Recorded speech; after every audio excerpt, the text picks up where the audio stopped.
Shalom Bapak Ibu Saudara kekasih dalam Tuhan.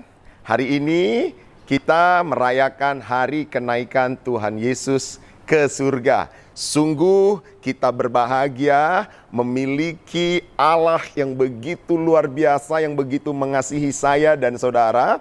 Dia datang dari surga ke dunia ini, ke bumi ini, memberikan sebuah teladan yang luar biasa. Dia datang ke bumi ini, ke dunia ini, membebaskan setiap manusia dari perhambaan dosa dan setan. Nah, saudara, Yesus naik ke surga, kita harus memahami makna dari kenaikan Yesus ke surga. Yang pertama adalah Yesus naik ke surga bahwa misinya sudah selesai di bumi ini. Misinya menyelamatkan manusia, misinya menghancurkan kuasa kegelapan, mengalahkan setan, mempermalukan setan, mempermalukan iblis sudah selesai. Maka dari itu, barang siapa yang percaya kepada Yesus diberikannya kuasa, diberikannya otoritas untuk dapat mengalahkan setan. Setan tidak boleh berkuasa lagi atas gerejanya. Setan tidak boleh berkuasa lagi atas manusia. Dosa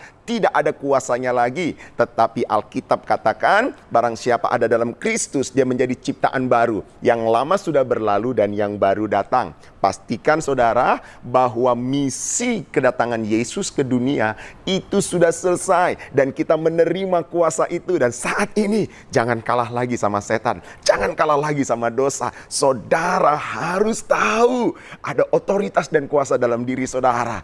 Saudara harus pakai itu. Saudara harus pakai itu. Karena Yesus berkata di kayu salib, sudah selesai.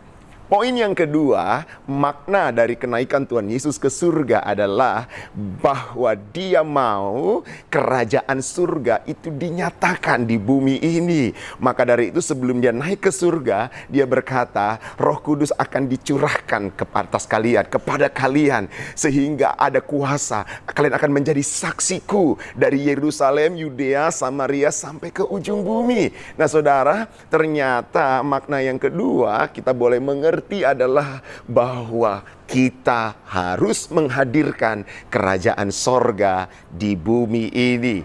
Artinya apa? Ada banyak orang yang hidup dalam kegelapan. Ada banyak orang yang hidup di dalam dosa di bumi ini. Saya dan saudara yang sudah menerima kuasa dan otoritas itu, nah kita hari ini boleh menularkan hadirat Allah, kemuliaan Allah, kuasa otoritas kesembuhan bagi banyak orang. Sehingga bukan hanya kita yang percaya dan menerima Yesus, bukan hanya kita yang merasakan otoritas dan kuasa itu, tetapi banyak orang boleh merasakan kuasa dan otoritas itu.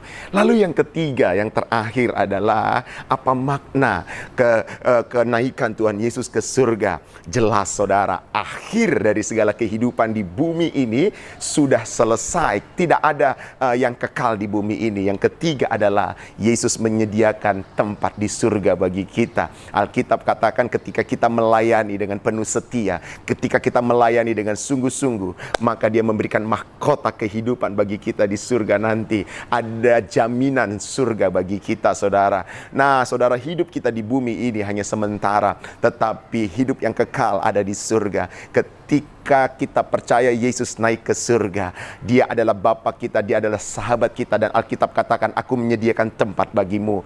Dan kita percaya ada jaminan bagi orang percaya, kalau kita mati di bumi ini kita masuk surga. Ada jaminan, ada sebuah kepastian. Jadi jelas makna dari kenaikan Tuhan Yesus ke surga. Yang pertama adalah misinya sudah selesai. Yang kedua adalah untuk kita menghadirkan kerajaan Allah di bumi ini. Yang ketiga adalah Yesus menyediakan tempat bagi kita di surga. Ada jaminan bagi kita untuk masuk surga. Kiranya kita boleh memaknai hari kenaikan Tuhan Yesus ini dengan penuh antusias dan semangat. Shalom, shalom, shalom, shalom.